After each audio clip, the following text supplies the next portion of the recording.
Across the world, there are landscapes that feel almost unreal places, where silence stretches wider than the horizon, where mountains rise like ancient guardians, and where lakes glow in shades of blue that seem borrowed from another world. Some regions greet you with endless forests, icy winds, and valleys carved by glaciers. Others reveal black sand shores, steaming earth, and waterfalls that fall with the force of an entire sky.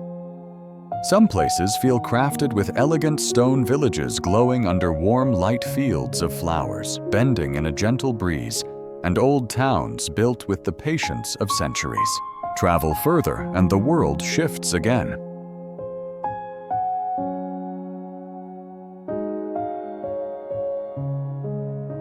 Temples resting beneath deep green forests. City lights reflecting on quiet rivers and traditions carried softly through generations. Then there are places shaped by precision peaks covered in eternal snow villages, tucked neatly between meadows and mirrored lakes and railways, threading gracefully through valleys lit by morning sun. Different climates, different histories, different rhythms. Yet each landscape shares a quiet truth that beauty doesn't belong to one culture or one place. It appears in many forms, from the wild to the refined, from the ancient to the modern, from the gentle to the dramatic. Today, we step into these worlds of contrast places shaped by ice stone light and memory, to discover how every region, no matter how far apart, holds its own way of reminding us what it means to feel awe. So settle in and let the journey unfold.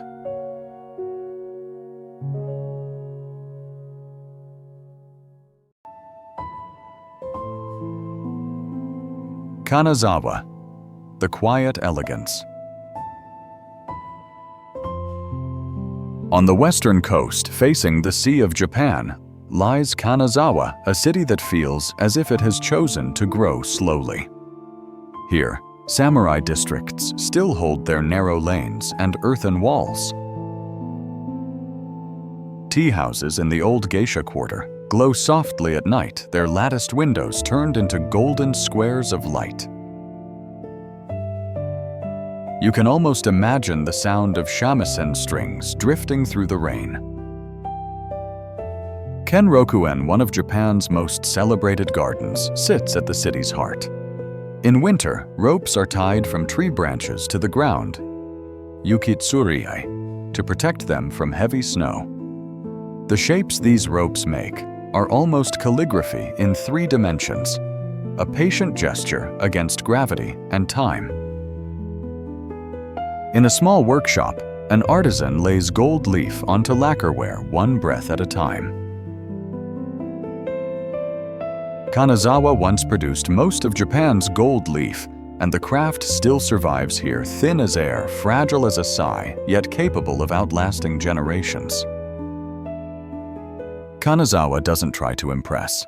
It simply continues carefully, quietly, like ink slowly spreading through paper.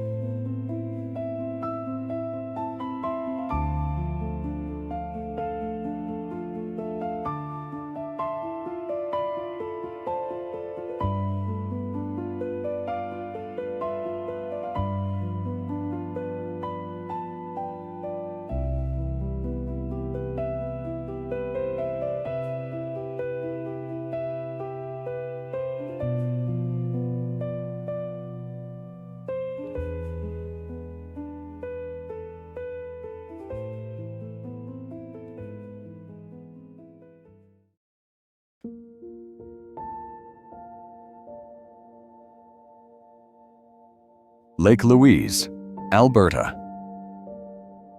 Lake Louise is elegance in its purest form, a flawless postcard framed by rugged mountains and the immense Victoria Glacier. The lake's surface can appear like liquid sapphire on some days and like polished jade on others, depending on the light. But what sets Lake Louise apart is the way it holds its silence. Even with visitors around, the place feels calm, as if the mountains absorb the noise and return only serenity. The glacier behind the lake adds depth to the scene, its centuries-old ice glowing white against dark rock.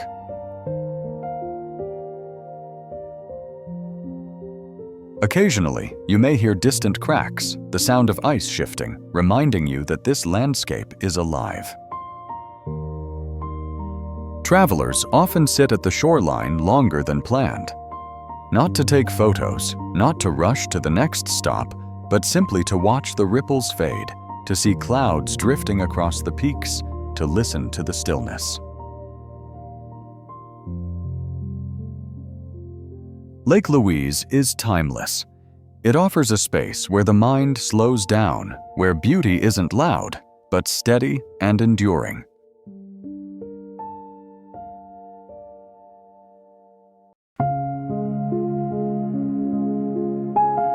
Grindelwald, the village beneath the Eiger. Cradled beneath the dark wall of the Eiger Grindelwald is a place where the mountains feel close enough to touch, and every sunrise feels like the first.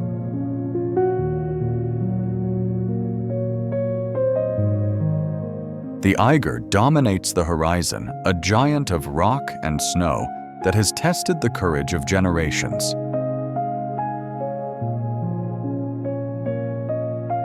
For climbers, it's a challenge. For locals, it's a neighbor respected, unpredictable, eternal. Wooden chalets cling to the slopes, their balconies bursting with flowers in summer and covered in snow come winter.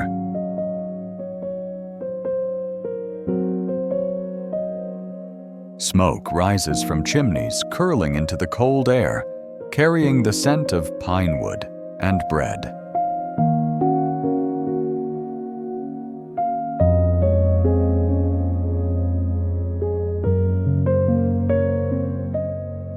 Here, life still follows the rhythm of the seasons.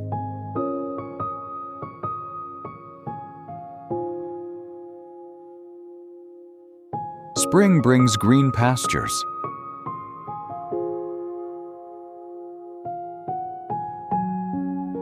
Summer fills the valley with wildflowers. Autumn echoes with the bells of cattle returning home.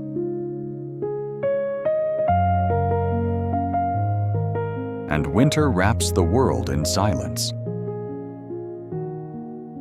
To walk through Grindelwald is to feel part of a living tradition, one that endures not through noise, but through stillness.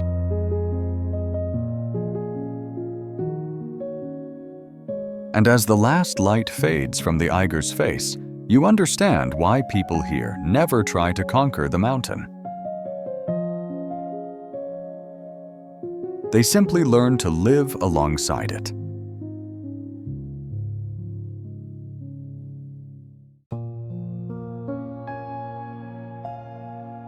Blue Lagoon.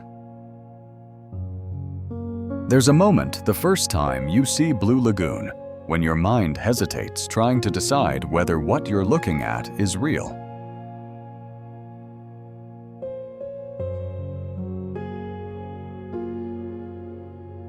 Water that blue should not exist in nature. Not this shade, not this glow. The lagoon sits in the middle of a black lava field, a landscape shaped by eruption and cooled into shadow.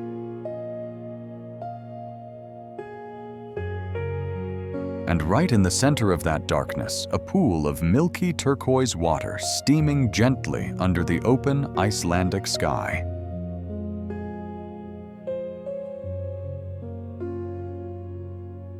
The contrast is almost futuristic, like stepping into a scene designed by an architect, not a volcano. As you move closer, the steam wraps around you in soft waves, warm against the cold Nordic air. The smell is clean, a subtle mineral scent from silica and geothermal heat rising from deep underground. the water shifts between shades of pale blue and luminous aqua, depending on the angle of the light, giving the entire lagoon a dynamic, almost breathing quality. This is not a still pool. It's a thermal ecosystem. Beneath the surface, minerals swirl in microscopic patterns, softening edges, clouding the water, the way frost blurs a window.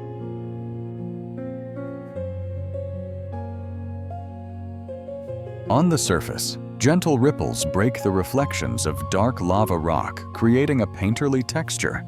Fluid living, constantly evolving. Blue Lagoon is peaceful, but it's the kind of peace that feels engineered by nature.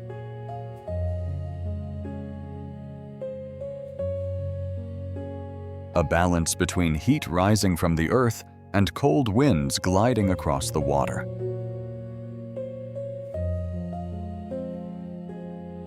Between the starkness of volcanic stone and the softness of geothermal blue. Stand at the edge and watch the steam move. Slow, elegant drifting.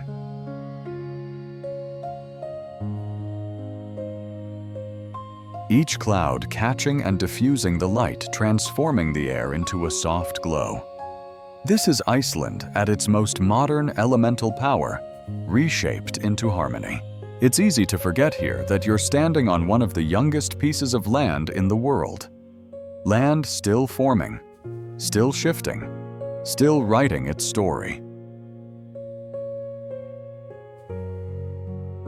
Blue Lagoon is one chapter in that story, a reminder that even in a place defined by raw power, Iceland still finds ways to create calm.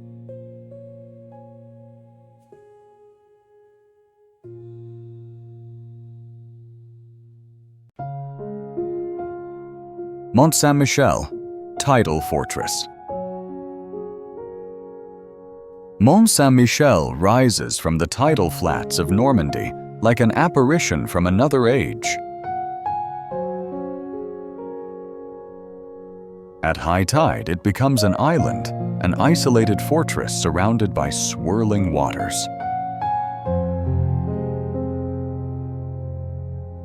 At low tide, the sea retreats, revealing sandbanks stretching to the horizon, and the abbey becomes reachable by foot or bridge.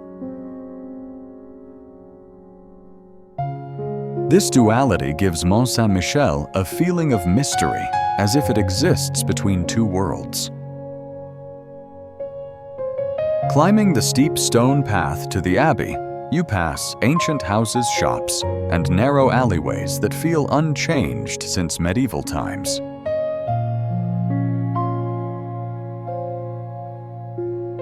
Inside the abbey, silence fills the vaulted chambers, where light filters through narrow windows in soft golden beams.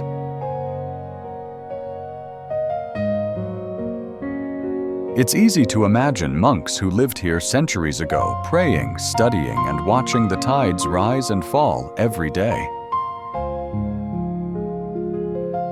But Mont Saint-Michel is not just history. It is living proof of how nature and architecture can coexist in perfect drama.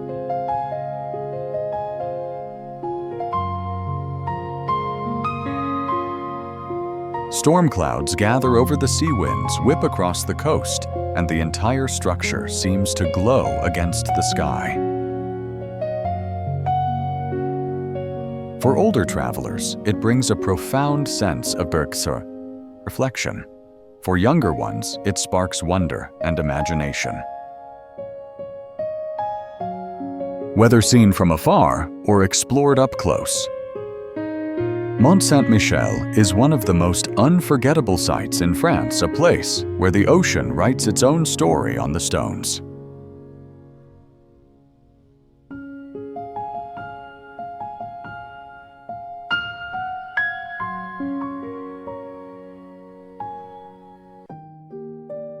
Yakushima, the island of ancient rain.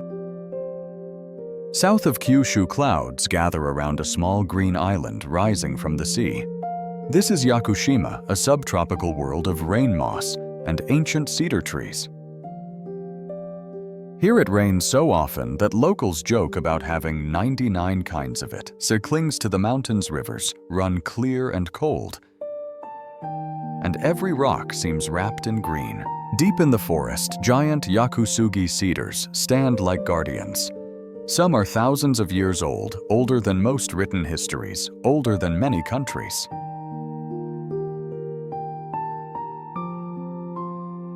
Their trunks twist and hollow roots gripping stone like hands that refuse to let go. Hikers move slowly along slippery paths, shoes darkened by mud jackets beaded with endless droplets. There are no loud sounds, only water leaves and the occasional call of a hidden bird. Standing under one of these trees, you realize you are not in a beautiful place in the usual sense. You are in something closer to a memory, the memory of what a forest looked like before we began to measure and divide and clear.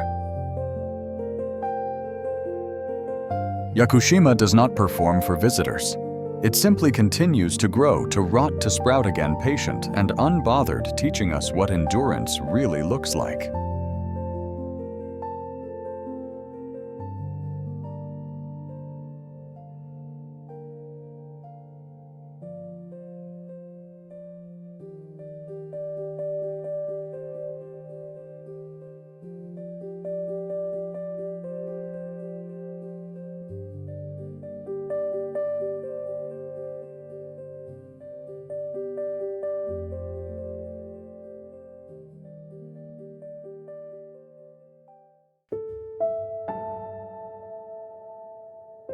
Normandy, history and coastline. Normandy is a landscape of contrasts. Peaceful fields, dramatic sea cliffs, and beaches that still carry the memory of D-Day. It is a region that invites travelers to slow down, breathe, and reflect. The countryside is dotted with apple orchards, small farms, and half-timbered houses. Villages like Honfleur feel like postcards with old harbor buildings painted in soft pastel tones.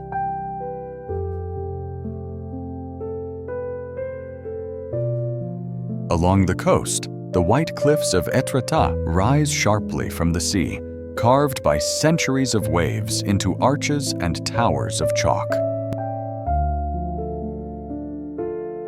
Then there are the beaches Utah, Omaha, Juneau, where Allied soldiers landed in 1944.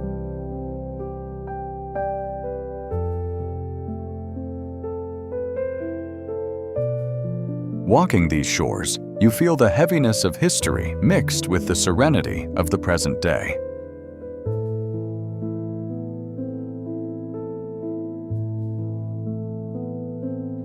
Cemeteries, memorials, and museums help travelers understand not only the events of the war, but also the deep resilience of the people who rebuilt this land.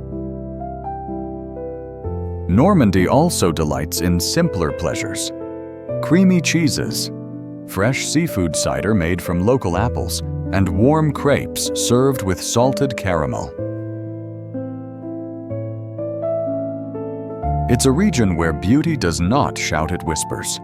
And sometimes, whispers leave the deepest impression.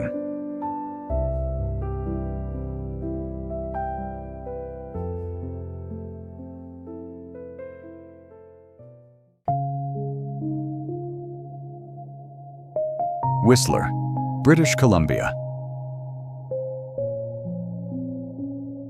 Whistler feels like a mountain village designed for joy. Surrounded by rugged peaks, it is both an adventure hub and a peaceful retreat.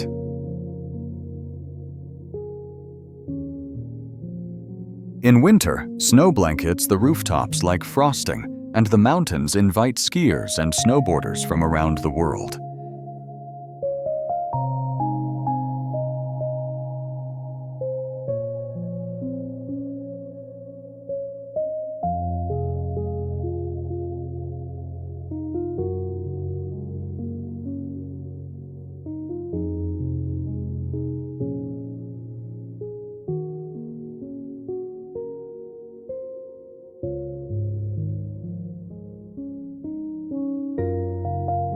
In summer, the forests turn vibrant green, and the air smells of pine and sun-warmed earth. The village center has a charm all its own: stone walkways, cozy lodges, warm cafes, and a friendly atmosphere that makes visitors feel instantly welcome. But Whistler's true magic lies in the landscapes that surround it.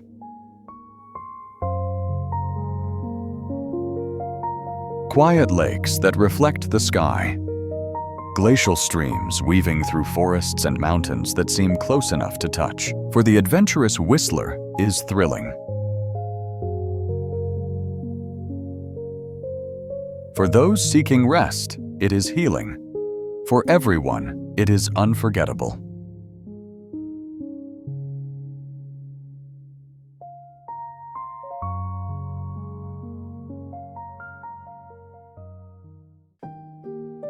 Reynis Fjara.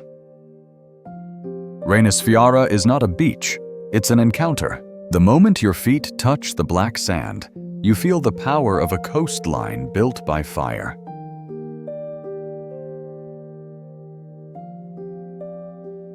Basalt columns shoot upward like giant carved organs, perfectly geometric, each one a relic of an eruption that froze in time.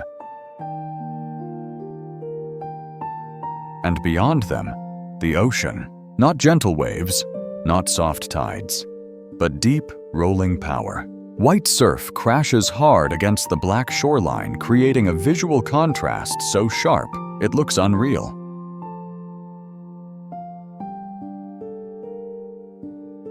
The waves here don't simply reach the land, they attack it.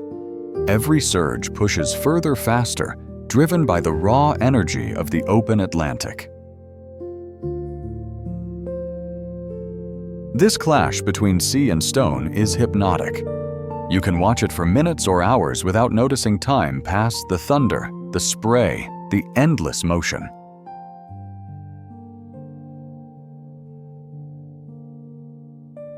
A rhythm older than history, playing out right in front of you. And then there are the Reynisdranger sea stacks, towering basalt pillars rising from the water, like the remains of an ancient fortress.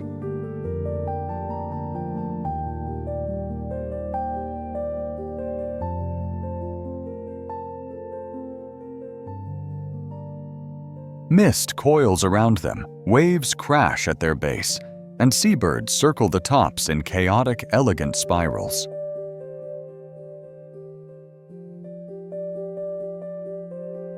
Reynis Fjara is a lesson in contrast, beauty and danger, light and dark, stability and destruction. It shows you how landscapes are shaped not by harmony, but by conflict, and how that conflict can create something breathtaking. Here, the earth doesn't look peaceful. It looks powerful, and that power is unforgettable.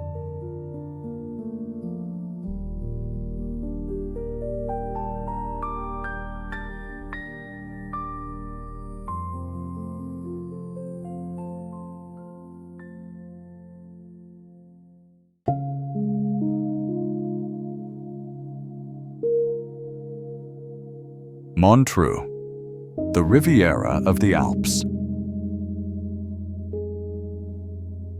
On the northern shore of Lake Geneva lies Montreux, where vineyards meet water and sunlight lingers longer than anywhere else.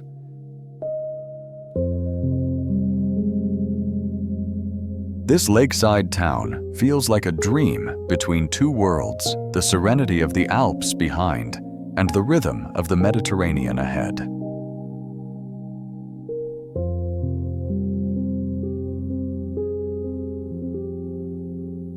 Its promenade, lined with palms and flowers, stretches beside waters so calm they seem to breathe.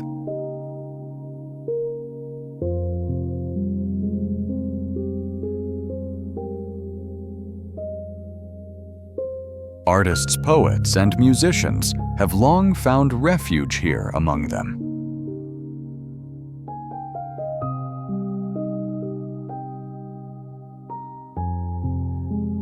Freddie Mercury, whose statue gazes forever toward the horizon.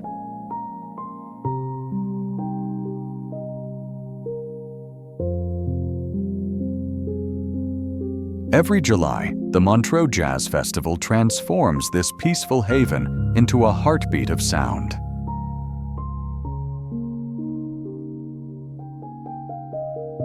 Yet when the music fades, the silence that returns is even more profound.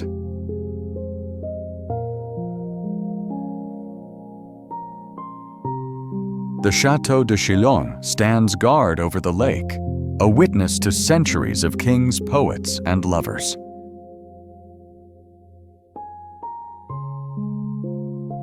In Montreux, life feels gentle, not fast, not loud, but full. It's a reminder that sometimes beauty doesn't need drama. It only needs time-light and a quiet lake that never stops listening.